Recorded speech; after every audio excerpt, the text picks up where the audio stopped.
Et maintenant, je suis tellement heureuse de l'avoir fait. Moi, c'est Natacha. J'aime voyager sur tous les continents. Et c'est pas une pandémie qui va m'arrêter. Je suis en train d'arriver à Athènes. Là, vous voyez le soleil se coucher. Ça y est, je viens d'arriver à Monaco. Cette fois, c'est aux Canaries que j'ai posé mes valises. Du sommet d'un volcan en activité aux plages de rêve, suivez-moi dans ces nouvelles aventures.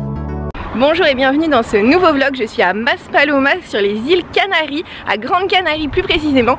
Et là, je vais prendre un bus pour aller à Mogane, un petit village dans la montagne qui apparemment est charmant. Pour aller de Playa del Ingles à Mogane, il faut commencer par prendre le bus numéro 1 qui part du coup de Playa del Ingles et qui va jusqu'à Puerto de Mogane. Et ensuite, il y a un bus de Puerto de Mogane à Mogane.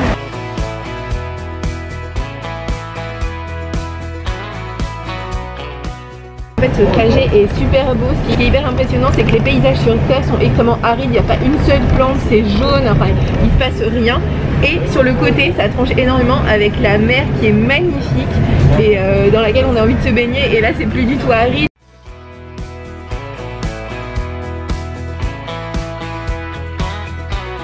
Mon premier bus est arrivé, c'était le bus numéro 1. Et là, je prends le bus 84 direction Mogane cette fois. Et ça va me prendre que 11 minutes.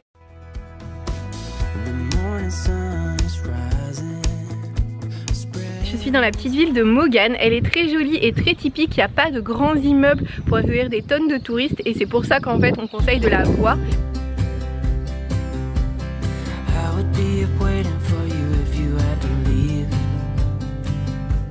Et dans cette ville, en fait, ils ont fait des mosaïques qui représentent les différents costumes très typiques canariens qui existent selon les différentes îles. Je vais vous les montrer.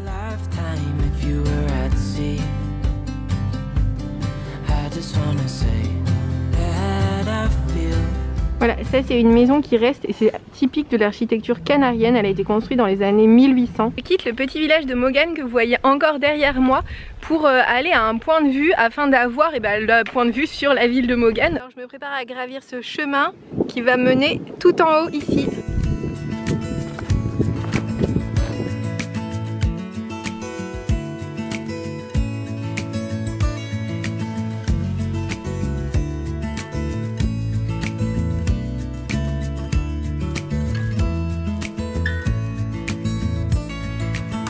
Maybe I never knew what I really wanted, but looking back I can see it's all clear.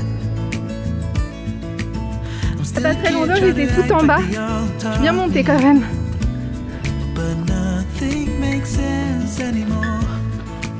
Arrivé, je suis au point de vue, comme l'atteste ce panneau et comme l'atteste le fait que ça y est, je vois une seconde vallée ici.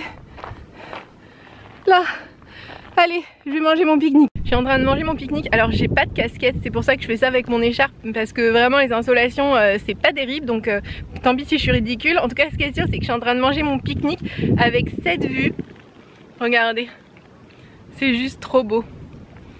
Je suis seule au monde. Alors même si la descente est un petit peu technique, elle reste quand même beaucoup plus facile et moins éprouvante que la montée.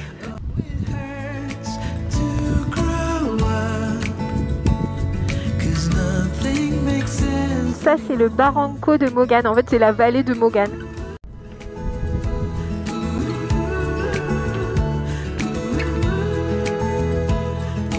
La végétation est extrêmement aride, vraiment tout est jaune, tout a l'air d'être mort, sec.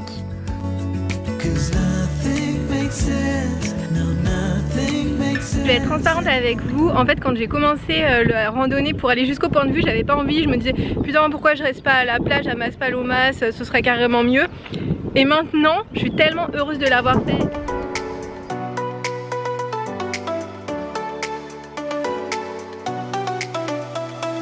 J'arrive dans le petit village de Molino de Viento qui est évidemment connu pour son moulin à vent.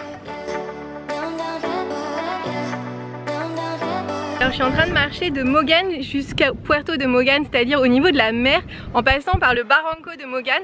Et je pense qu'en fait le Barranco, c'est la vallée.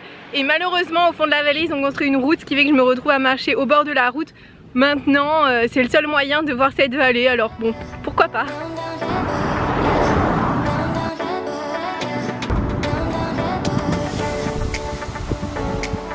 Voici un autre exemple de l'architecture canarienne typique.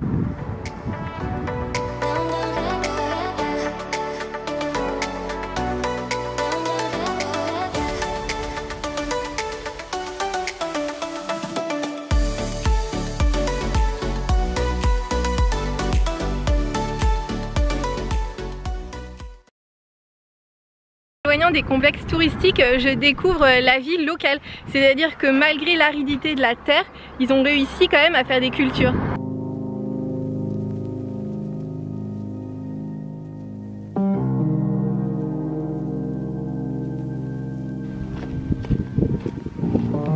Regardez cette vieille ferme canarienne au milieu d'un champ, apparemment ce sont des avocatiers. La grande route qui se trouve derrière moi pour entrer dans un petit village qui s'appelle Cercadillo. Il a absolument rien d'exceptionnel, mais c'est ça qui le rend intéressant, c'est qu'en fait je vais découvrir comment c'est au fond d'un barranco du sud de Grande Canarie, loin des touristes et loin de quoi que ce soit qu'on est supposé visiter.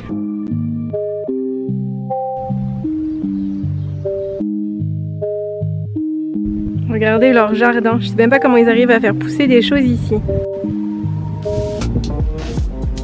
J'ai définitivement quitté la grande route, hein, merci l'application Maps.me, et je me retrouve sur une route comme ça toute petite où il n'y a même pas de voiture qui passe, donc c'est plutôt cool et je suis au milieu de la nature du coup, enfin.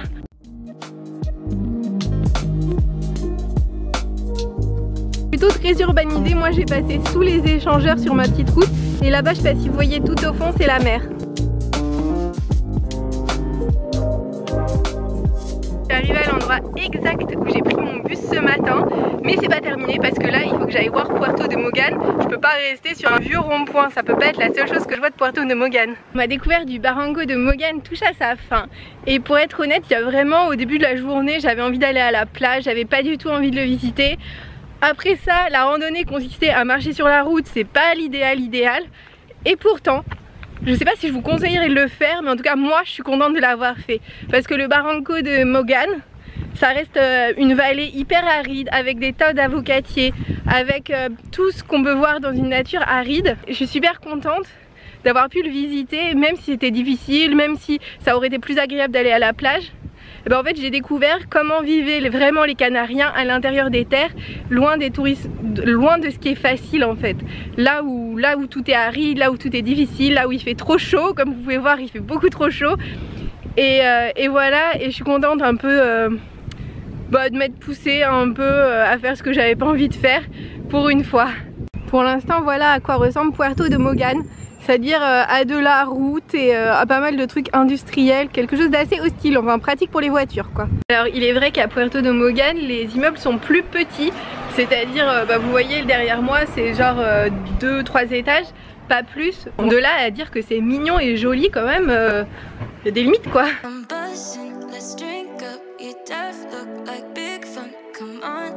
Voici la plage de Puerto de Mogan. On croirait une salle d'attente chez le médecin avec tous ces transats alignés comme ça. Le transat coûte 3,50 €, le parasol 3,50 €, le parasol et le transat logiquement 7 €, deux transats d'un parasol 10,50 €, un kayak ou un pédalo, ah c'est cool ça quand même le pédalo, 15 €. Voici les fameux transats parasol hein, pour 15 € la journée.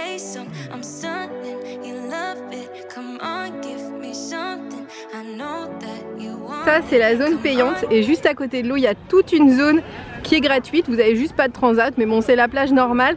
Comme vous voyez de toute façon il y a du monde partout. Alors pour être honnête j'ai mon maillot de bain dans mon sac, clairement je vais pas l'utiliser.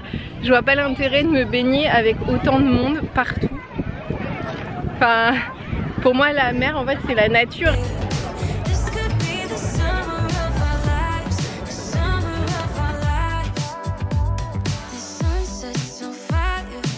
La plage avec tous les transats, une promenade et toute une rangée de restaurants.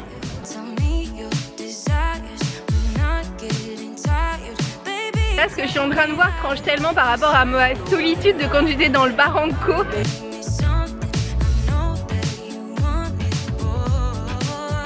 On va trouver un endroit où ils vendaient des casquettes, regardez, j'ai plus besoin de faire mon truc avec mon écharpe. ça va me soulager pour le reste du séjour hein, parce que là j'en avais ras le bol de mon échec.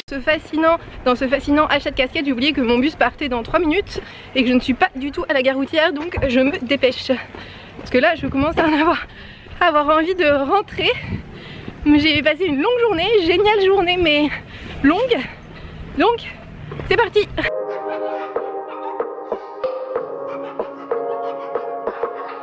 Ça c'est une plage et regardez le monde qu'il y a sur cette plage. Par contre l'eau est super turquoise là, elle est trop belle.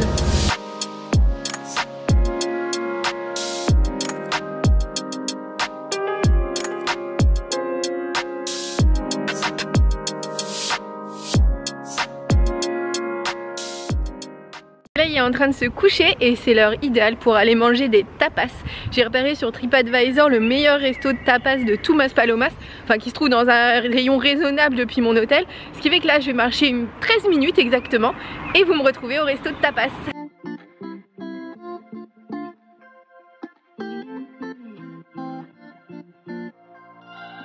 Je viens d'arriver au restaurant Saint-Fermin, enfin je viens pas vraiment d'arriver, j'ai commandé des tapas et les premières tapas qu'ils m'ont apporté c'est du pan con tomate. Alors si vous me connaissez un peu vous savez que j'aime pas trop les tomates, mais en fait apparemment cette tostada c'est vraiment un truc typique à manger aux Canaries, donc allons-y. Moi je pensais que les tomates allaient être cuites et c'est pas le cas, et en fait j'adore les tomates cuites mais j'aime pas les tomates crues, donc bon voilà, désolée. Et ensuite la deuxième chose c'est des papas arrogadas, et là c'est vraiment la spécialité locale. En fait c'est des pommes de terre cuites de façon à ce que le sel reste sur la peau et donc elles sont salées grâce à leur peau, et c'est servi là avec une sauce rouge, une sauce Moro rouge comme vous voyez. Ça je sais que j'adore parce que j'en ai déjà mangé et c'est trop bon.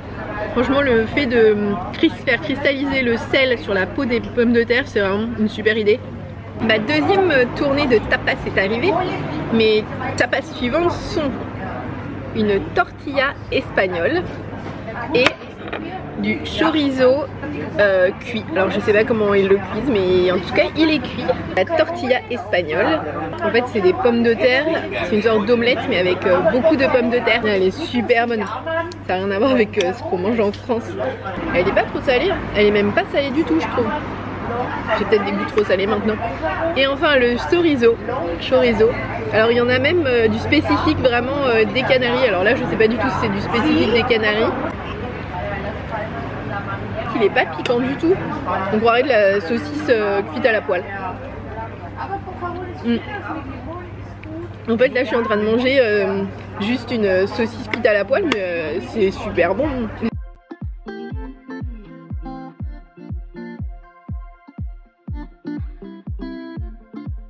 La pâte c'était juste trop bonne. Je tiens à préciser concernant les tomates qu'en fait sur les tomates il y avait une sorte de mélange avec de l'huile d'olive et je sais pas, et des épices, enfin des herbes plutôt aromatiques qui sont, enfin le mélange était très bon. J'ai juste un problème, vraiment un gros problème avec les tomates crues malheureusement, ce qui m'a pas permis d'apprécier à sa juste valeur ce pain.